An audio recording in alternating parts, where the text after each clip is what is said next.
모세가 미디안 땅에 정착해 살기 시작한 후 많은 세월이 흘렀습니다. 그를 죽이려고 찾던 이집트 황제도 죽었습니다. 고대 이집트에는 새로운 황제가 등극하면 죄인들을 사면해주고 수감된 자들을 석방하며 노예들에게 자유를 주는 간습이 있었습니다. 고대 이집트 황제 즉위식 때 불려진 노래의 한 가사를 여러분에게 들려드립니다. 이집트의 기쁜 날이다. 도망자들이 마을로 돌아오고 숨어 지내던 자들이 모습을 드러내고 감옥에 갇힌 자들이 풀려나는 기쁜 날이다. 이러한 노래를 불렀습니다.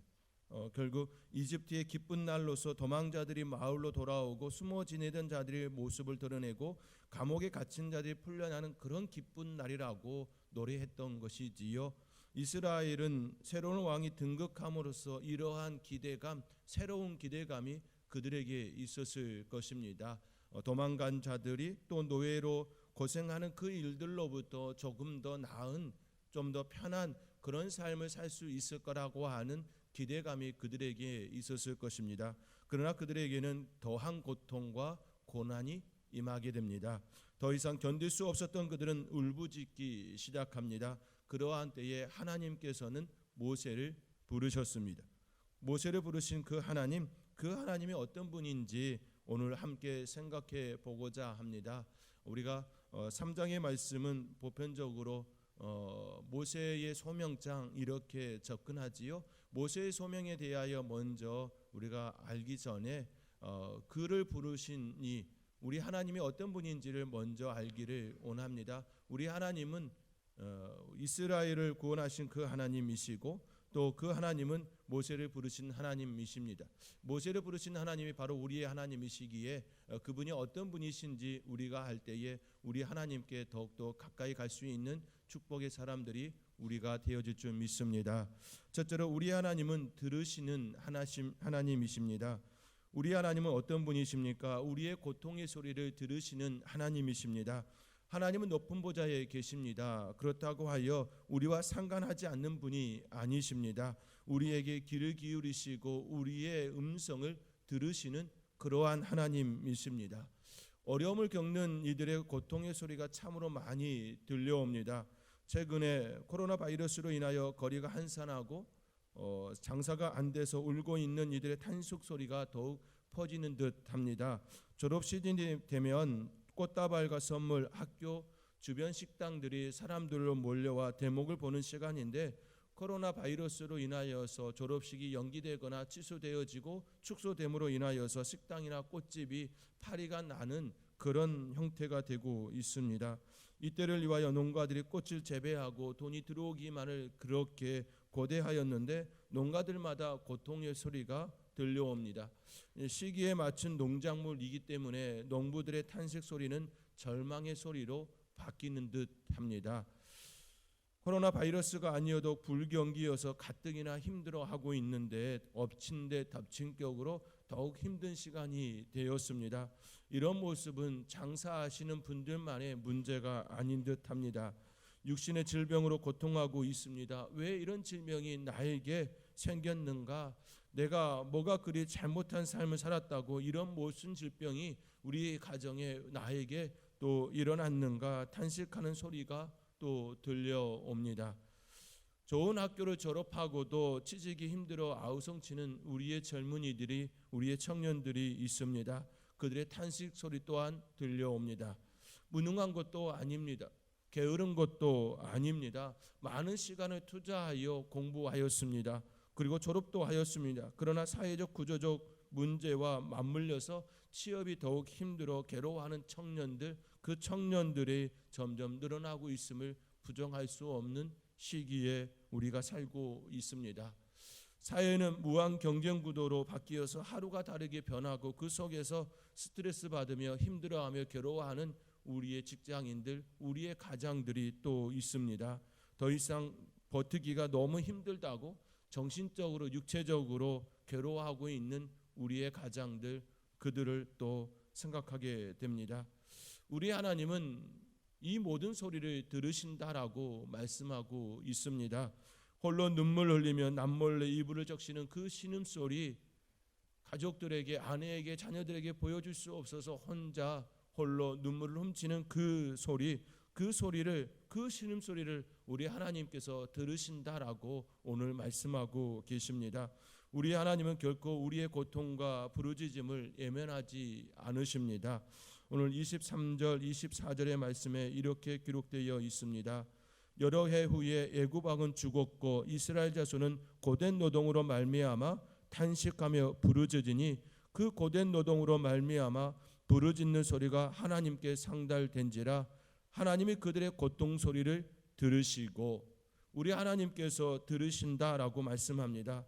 부르짖는 소리가 하나님께 상달되어졌고 그 소리를 우리 하나님께서 들으셨습니다. 뿐만 아니라 7절의 말씀에도 이렇게 기록되어 있습니다. 여호와께서 이르시되 내가 애굽에 있는 내 백성의 고통을 분명히 보고 그들의 감독자로 말미암아 부르짖음을 듣고라고 말씀합니다. 우리 하나님께서는 들으셨습니다. 그 들으심은 이스라엘의 고통의 소리였습니다. 본문의 말씀 중에 계속해서 반복되는 단어가 있습니다. 반복되어 사용한다라는 것은 강조를 의미하지요. 그만큼 그들의 신음소리, 그들의 모습이 그 안에 담겨져 있다는 것이고, 또한 그 강조되어지면 그렇게 하라고 하는 말씀이기도 합니다. 이것이 무엇입니까? 이스라엘이 부르짖었다라고 하는 그 소리입니다. 23절에 탄식하며 부르짖으니, 또 그 고된 노동으로 말미암아 부르짖는 소리가, 또 7절에 그들의 감독자로 말미암아 부르짖음을 듣고, 또 9절에도 이스라엘 자손의 부르짖음이 내게 달하고, 계속해서 부르짖으니 부르짖는 소리가 부르짖음을 듣고 부르짖음이 이렇게 기록되어 있습니다. 이스라엘의 부르짖는 소리가 하나님께 상달되었습니다. 사랑하는 성도 여러분, 어렵습니까? 괴롭습니까? 고난 가운데 있습니까? 고통 중에 있습니까? 들으시는 하나님께 부르짖기 바라십니다. 금요 기도에 나와 부르짖으시기 바랍니다. 골방에 들어가 부르짖으시기 바랍니다. 여러분의 삶의 자리에서 하나님께 부르짖으시기 바랍니다. 우리 하나님께서는 여러분이 부르짖는 그 소리를 들으신다라고 말씀하고 있습니다. 예레미야 33장 3절에 너는 내게 부르짖으라 내가 내게 응답하겠고 내가 알지 못하는 크고 은밀한 일을 내게 보이리라 말씀하십니다. 우리 하나님께서는 분명히 부르짖는 그 소리를 들으신다 말씀하시고 응답하신다 말씀하시고 알지 못하는 크고 은밀한 일을 보이시겠다라고 우리에게 약속해 주셨습니다. 너는 내게 부르짖으라 말씀하십니다. 부르짖는 그 소리를 응답하시고 우리에게 우리 하나님의 놀라운 일을 보여주실 것입니다. 부르짖을 때에 이러한 은혜가 있는 줄 믿으시기 바랍니다. 예수님께서도 겟세마네 동산에서 간절히 부르짖었습니다. 땀방울이 핏방울이 될 정도로 간절히 부르짖었습니다. 바울과 실라가 감옥에 갇혔을 때에 부르짖었습니다. 그러할 때에 옥문이 열렸습니다. 하나님의 많은 종들도 하나님께 나와 울부짖었습니다. 그것이 사는 길이었기 때문에 그렇게 울부짖었습니다. 그들의 삶의 문제가 어려움에 닥쳤을 때에 고난 중에 고통 중에 있었을 때에 오직 이 길밖에 없습니다 라고 하는 그 심정으로 우리 하나님께 울부짖었습니다. 그러할 때에 우리 하나님께서는 들으시고 우리 하나님의 역사를 하나님의 은혜를 그들에게 보여주셨습니다.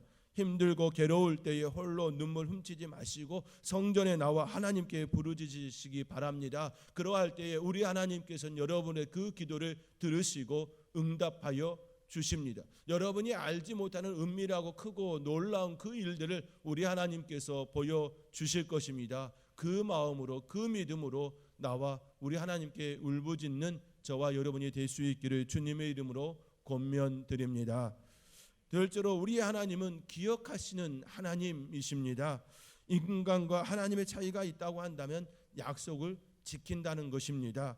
하나님께서는 자신이 말씀하시고 약속하신 것을 결코 잊지 않으십니다. 잊지 않으시기 때문에 기억하시고 응답하여 주시는 것이지요. 인간은 자신이 말한 것도 잘 기억하지 못합니다.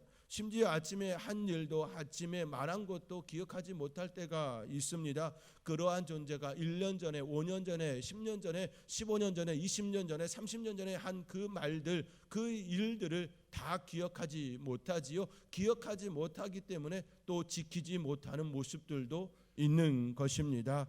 우리가 약속을 지키지 못하는 이유 중에 하나가 기억하지 못하기 때문이지요. 그러나 우리 하나님은 약속하신 그것, 자신이 말하신 그것 결코 잊지 않으십니다. 잊지 않으시기에 하나님의 때가 되면 반드시 우리에게 이루어 주시는 그런 하나님이십니다.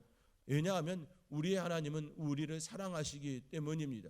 자신이 택한 그 백성을 사랑하시기 때문입니다. 계속해서 우리를 보고 듣고 우리를 향하여 계시기 때문에 우리에게 말씀하신 그것을 결코 잊지 아니하시고 우리에게 은혜를 베풀어 주시는 것입니다. 또한 인간은 약속을 기억했다 할지라도 그 약속을 반드시 이루행할 수 없습니다. 왜냐하면 연약하기 때문입니다. 능력이 한계가 있기 때문입니다. 부족하기 때문입니다. 그러나 우리 하나님은 능력이 부족하시지도 연약하시지도 않습니다. 우리 하나님은 전지전능하시며 무한대의 능력을 가지고 계십니다. 우리 하나님을 막을 그 어떤 존재, 그 어떤 인간도 없습니다. 우리 하나님께서 이행하시겠다라고 작정하시면 그 어떤 것도 못하실 분이 아니십니다. 우리 하나님은 능력이 있으시기 때문에 우리 하나님께서 약속하신 그것은 반드시 이행하여 주시고 우리에게 역사해 주십니다. 24절의 말씀에 하나님이 그들의 고통의 소리를 들으시고 하나님이 아브라함과 이삭과 야곱에게 세운 그의 언약을 기억하사라고 말씀하십니다.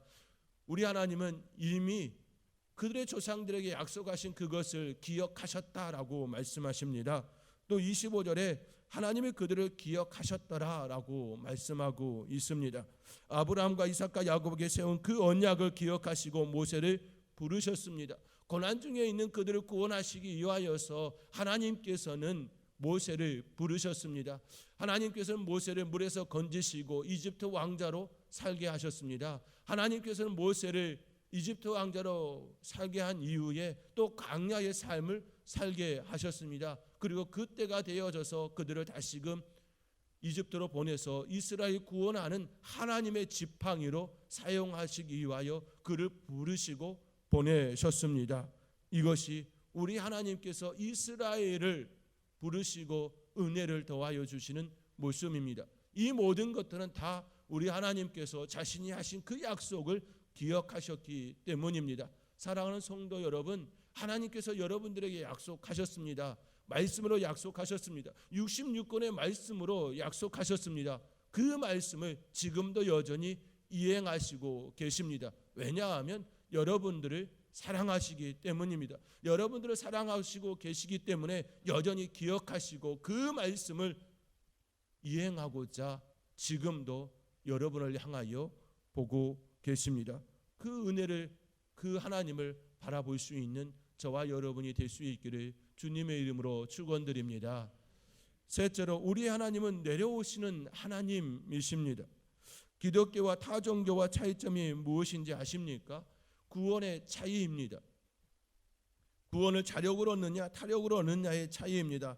타 종교들은 스스로 구원의 길을 나서야 합니다. 찾아 나서야 합니다. 그러나 죄 많고 타락한 인간, 사약한 인간, 과연 그 구원의 길을 찾을 수 있을까요? 구원할 수 있는 그 길을 온전히 나갈 수 있을까요? 만약에 그런 존재라고 한다면 사악한 존재가 되지 않았을 겁니다. 죄악을 저지르지도 않았을 것입니다. 그러나 결코 그들은 스스로 정결할 수 있는 길이 없습니다. 타종교들의 신전을 보셨습니까? 그 신전들의 특징이 무엇입니까? 높은 곳에 두고 그곳에 오르게 합니다. 그것도 매우 가파르게 하여 올라가다가 낙상하여 죽는 그런 경우도 있을 정도입니다.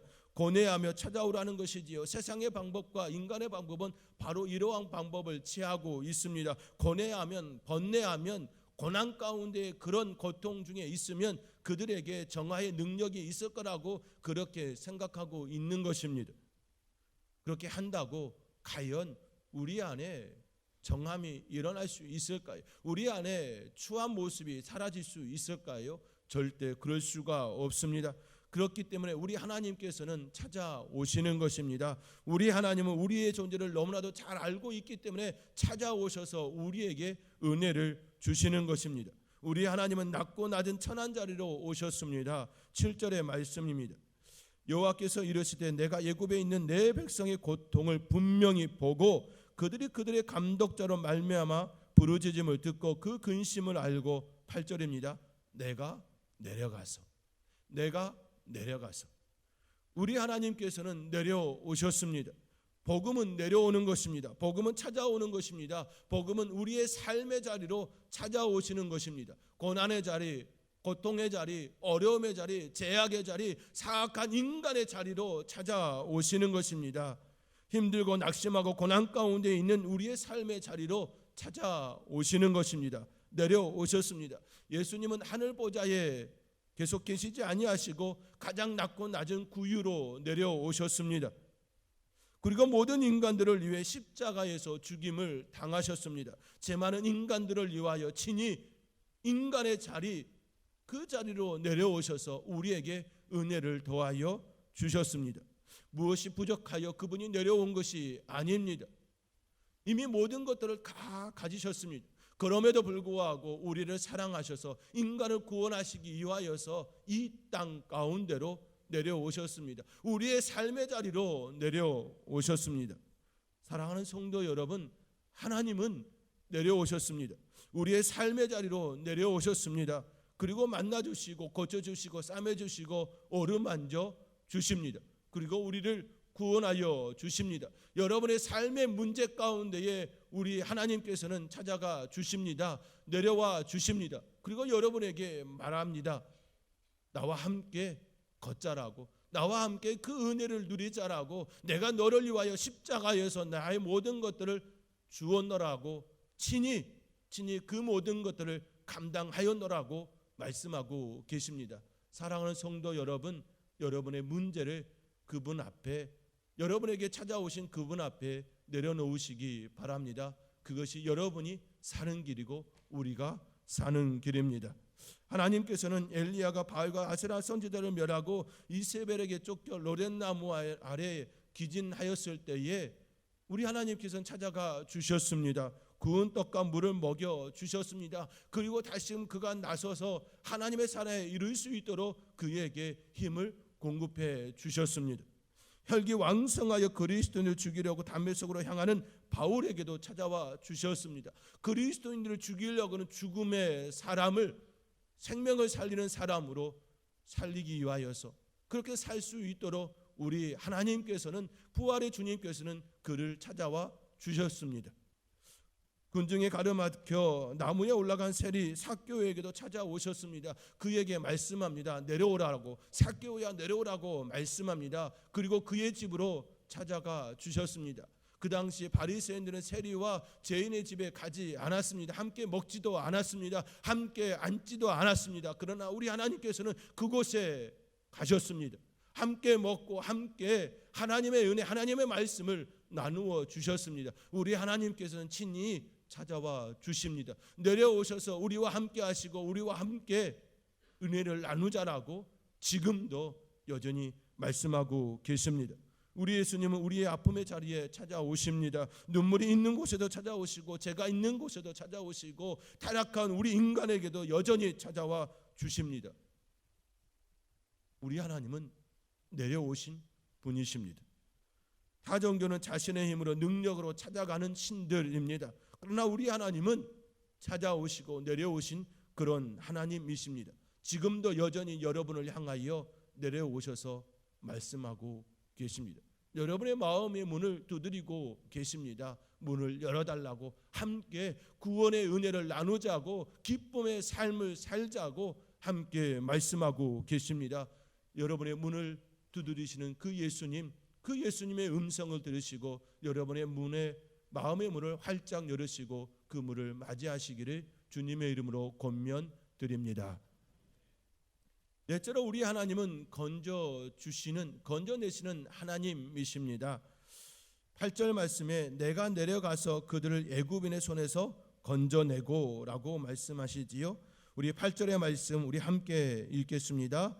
내가 내려가서 그들을 애굽인의 손에서 건져내고 그들을 그 땅에서 인도하여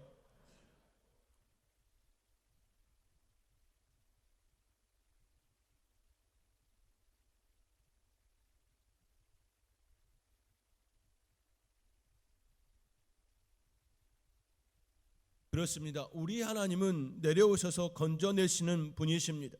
하나님께서는 내려오셔서 이집트 압제에 있는 이스라엘 그들을 건져내 주셨습니다. 우리의 하나님은 사랑의 하나님이십니다. 사랑의 하나님이시기 때문에 우리 하나님께서는 우리에게 내려오셔서 우리의 삶의 문제로부터 건져내 주십니다. 고난으로부터 건져내 주십니다. 고통으로부터 건져내 주십니다. 아파하고 고통 가운데 있는 이를 향하여 애면하지 아니하시고 내려오셔서 친히 함께 보내주시며 건져내 주십니다. 인간의 부모는 자녀가 아파도 마음은 애탈지 몰라도 그들을 대신하여 아파할 수도 고쳐줄 수도 없습니다. 그러나 우리 하나님은 대신하여 십자가를 지시고 우리를 위하여 고난 당하셨습니다. 우리의 아픔을 고쳐주셨습니다. 우리의 삶의 고난에서 건져주셨습니다. 그분은 전지전능하십니다. 우리를 건져주시기에 충분하십니다. 그분께서 친히 십자가를 짊어지시고 우리를 위하여 내려오셔서 건져내 주셨습니다. 사자굴 속에 있는 다니엘, 그 다니엘을 하나님께서 건져내 주셨습니다. 굶어 있는 그 사자들의 입을 막으시고 그 입에서 다니엘을 구원해 주셨습니다. 불 속에 있는 사드락과 메삭과 아벳누고를 건져내 주셨습니다. 친히 그 불 속에 들어가셔서 함께 그 자리에 계시고 건져내 주셨습니다. 우리 하나님은 물속에 빠진 요나, 하나님의 명령을 거절한 그 요나까지도 물속에 있는 그를 큰 물고기를 준비하시고 건져내 주셨습니다. 우리 하나님은 찾아와 주셔서 건져내 주십니다. 여러분의 삶의 문제 가운데에 어려움 가운데 있는 그 자리를 예면하지 아니하시고 찾아와 주시고 건져내 주십니다. 삶의 어려움 가운데 있는 성도님들, 그 하나님을 바라보시기 바랍니다. 그 하나님께서 친히 여러분의 친구가 되어주시고 동료가 되어주셔서 함께 그 어려움을 겪으시며 건져내 주실 것입니다. 우리 하나님이 그런 하나님이라고 믿고 나아갈 때에 그 은혜가 저와 여러분 가운데에 여러분의 삶에 더욱 풍성하게 일어날 줄 믿습니다. 믿는 자들에게 주시는 축복입니다. 간구하는 자에게 주시는 축복입니다. 그 하나님을 온전히 믿고 또 그 하나님을 바랄 수 있는 저와 여러분이 될 수 있기를 주님의 이름으로 축원드립니다. 마지막으로 우리 하나님은 인도하여 데려가시는 하나님이십니다. 우리 8절의 말씀 다시 한번 함께 읽겠습니다. 내가 내려가서 그들을 애굽인의 손에서 건져내고 그들을 그 땅에서 인도하여 아름답고 강대한 땅, 젖과 꿀이 흐르는 땅, 곧 가나안 족속, 헷 족속, 아모리 족속, 브리스 족속, 히위 족속, 여부스 족속의 지방에 데려가려 하노라. 우리 하나님은 내려오셔서 우리를 인도하여 데려가시는 분이십니다. 어디로 데려가십니까? 아름답고 강대한 땅, 젖과 꿀이 흐르는 그 땅으로 우리를 인도하여 가시는 분이십니다. 젖과 꿀이 흐르는 땅이 어디입니까? 우리 하나님이 계시는 곳입니다. 축복의 땅입니다. 죄가 없는 곳입니다. 눈물이 없는 곳입니다. 아픔이 없는 곳입니다. 요한계시록 21장 3절과 4절에 이렇게 말씀합니다. 내가 들으니 보좌에서 큰 음성이 나서 이르되 보라, 하나님의 장막이 사람들과 함께 있음에 하나님이 그들과 함께 계시리니 그들은 하나님의 백성이 되고 하나님은 친히 그들과 함께 계셔서 모든 눈물을 그 눈에서 닦아주시니 다시는 사망이 없고 애통하는 것이나 곡하는 것이나 아픈 것이 다시 있지 아니하리니 처음 것들이 다 지나갔음이로라. 우리 하나님이 계시는 그곳은 눈물이 없습니다. 사망도 없습니다. 애통하는 것이나 곡하는 것이나 아픈 것이나 다시 있지 않습니다. 우리 하나님이 계시는 그곳은 참된 축복의 땅입니다. 그곳에 인도하여 데려가시기로 이 땅에 내려오셨습니다. 그 하나님께서 우리를 인도하여 데려가시는 분이십니다. 다윗은 고백합니다. 여호와는 나의 목자시니 내게 부족함이 없으리로다. 그가 나를 푸른 불밭에 누이시며 실만한 물가로 인도하시는도다. 다윗은 고백합니다. 그 하나님이 우리의 목자가 되어 주셔서 푸른 불밭으로 인도하신다라고, 실만한 물가로 인도하신다라고 말씀하고 계십니다. 우리 하나님은 그러한 분이십니다. 우리에게 푸른 불밭으로 인도하시고 꼴을 먹이시고 그곳에서 참된 안식과 평안을 누리도록 하시는 분이십니다. 그 하나님께서, 그 예수님께서 말씀하십니다. 내가 주는 평안은 세상이 주는 평안과 같지 않다라고 말씀합니다. 세상과 같지 않는 그 평안함을 우리에게 주시겠다라고 말씀하고 계십니다. 그 평안을 받아 누리시기 바랍니다. 어려운 가운데, 삶의 고통 가운데 있을지라도 그 하나님을 바라보시면 그 하나님께서 주시는 그 평안을 온전히 누리실 수가 있습니다. 그뿐만이 아닙니다. 다윗은 계속해서 고백합니다. 내가 사망의 음침한 골짜기로 다닐지라도 해를 두려워하지 않을 것은 주께서 나와 함께 하심이라. 이 땅 가운데 살아갈 때에 사망의 음침한 골짜기 얼마나 많습니까? 코로나 바이러스 이 하나만으로도 우리를 충분히 공포에 떨게 하고 두려움 가운데 있게 합니다. 걱정이 되게 합니다. 사업하시는 분들, 장사하시는 분들, 이 코로나 바이러스로 인하여 너무나도 힘들다라고 그렇게 아우성을 치는 그 현장이 되고 있습니다. 이거 하나만으로도 우리는 충분히 고통 가운데 있지요. 그러나 우리 하나님께서 말씀하시는 것입니다. 내가 사망의 음침한 골짜기로 다닐지라도, 코로나 바이러스가 있다 할지라도 우리 하나님이 나와 함께 하시면 두렵지 않습니다. 두렵지 않습니다. 왜냐하면 주께서 나와 함께 하시기 때문입니다. 이러한 은혜가 저와 여러분 가운데에 계속해서 흘러넘치시기를 간절히 소망하며 권면해 드립니다.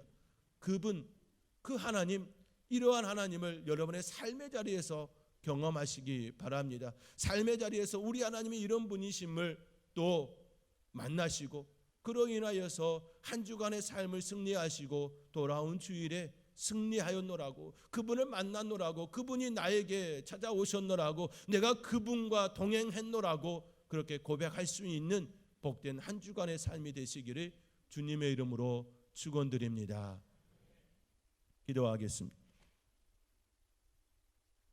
우리 하나님이 함께 하시는 그곳은 걱정과 두려움이 아닌 평안과 안식의 공간과 시간이심을 고백하며 그 하나님의 은혜가 우리 안에 온전히 이루어지기를 또 기도합니다. 하나님, 이 땅 가운데에 또 전 세계가 코로나 바이러스로 인하여서 두려움과 공포 가운데 있습니다. 그럼에도 불구하고 하나님의 성전에 나와 기도하며 말씀을 듣는 우리 성도님들의 삶을 더욱 복되게 하시고 평안 가운데 있게 하시고 하나님께서 주시는 참된 안식을 누리게 하여 주시옵소서. 그 은혜가 한 주간도 누리게 하여 주시고 우리 하나님을 만나며 그분을 또 경험하며 살아갈 수 있는 한 주간의 삶이 되게 하여 주시옵소서. 이 모든 것 감사하고 예수님의 이름으로 기도하옵나이다. 아멘.